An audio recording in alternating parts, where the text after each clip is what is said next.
They opened the show on Friday with Roman Reigns, not announced, right? And I thought he would appear. And it is the first week of USA Network getting SmackDown back all the way, back in the family. And as a result, you open the show in a big way. You open the show with Solo Sikoa versus Cody Rhodes for the WWE Championship inside a steel cage. Don't think anybody thought Cody was losing, just like I don't think anybody thought Cody was losing at SummerSlam, but the intrigue and the interest was about, much like at SummerSlam, would Roman Reigns show up? And I think they have a better match than they have at SummerSlam, even though the result is not really in question, but they have a better match. And then, of course, there's the attack after the fact. And who comes for the save? There's Roman Reigns.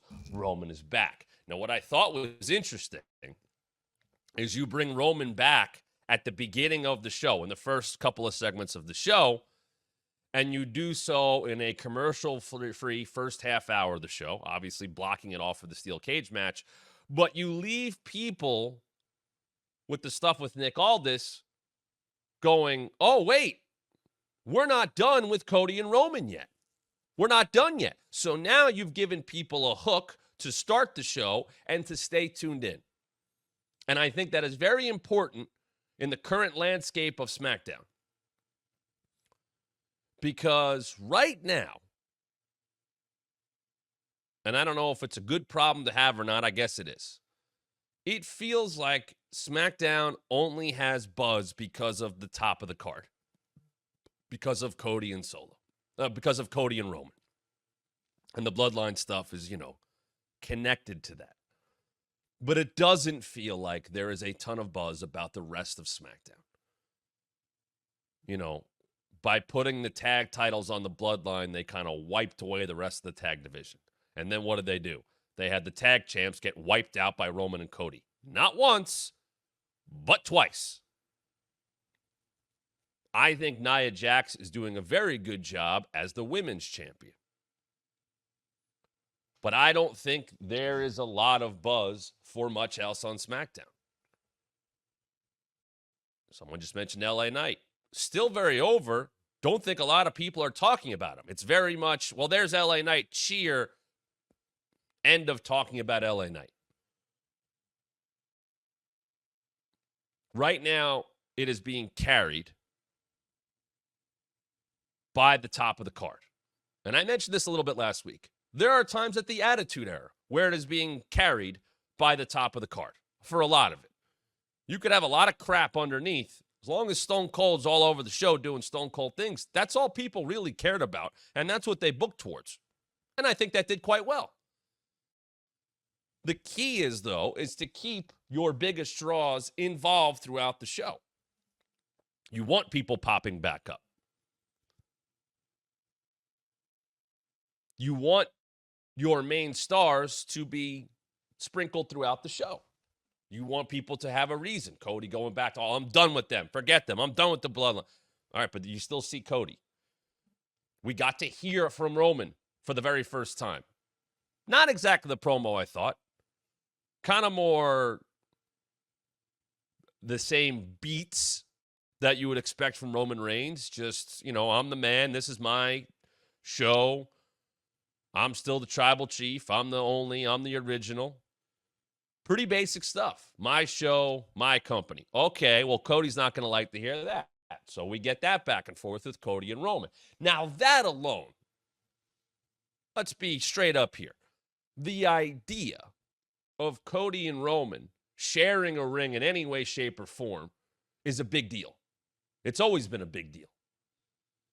There's plenty of history there. There's 2 years worth of WrestleMania builds there. There are 3 WrestleMania matches.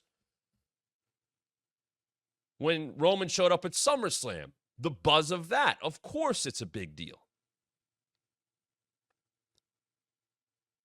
But to have Roman save Cody again, and Cody save Roman kind of at the end of the cage match and all the stuff that happened. Romo cuts his promo with all this standing there, and you get Cody out there and there's a contract and how is it going to be handled? We're going to put these two on the same side. Now, I made a point to look because I had said, and we posted about this last week, it's on our shorts at thewrestlingmatchshow.com.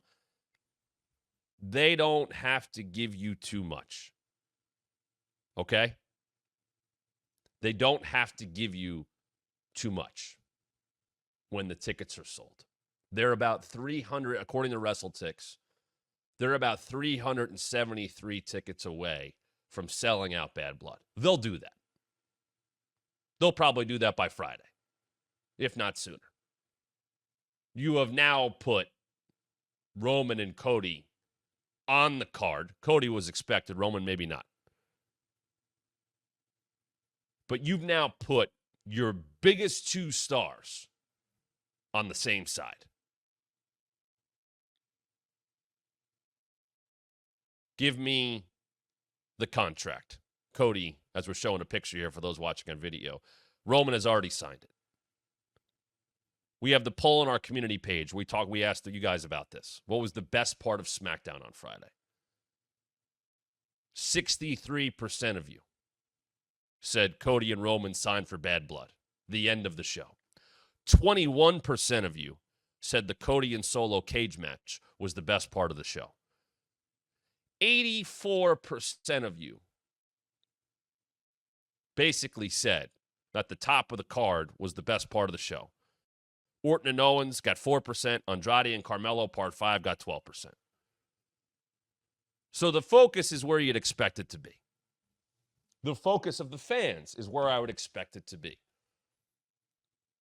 And there is such a drop down just in terms of the buzz. This is just real. I see what gets posted. I watch what people are talking about.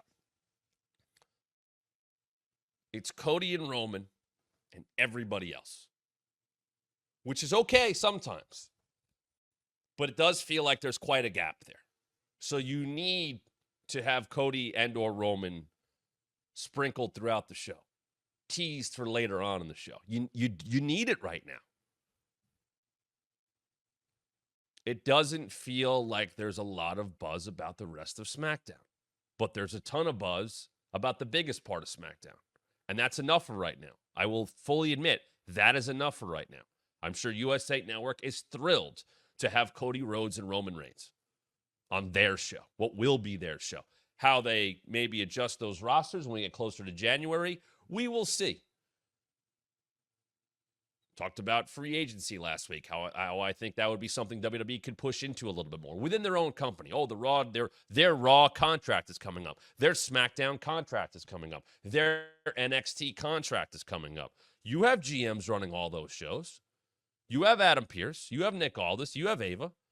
You have people running all those shows.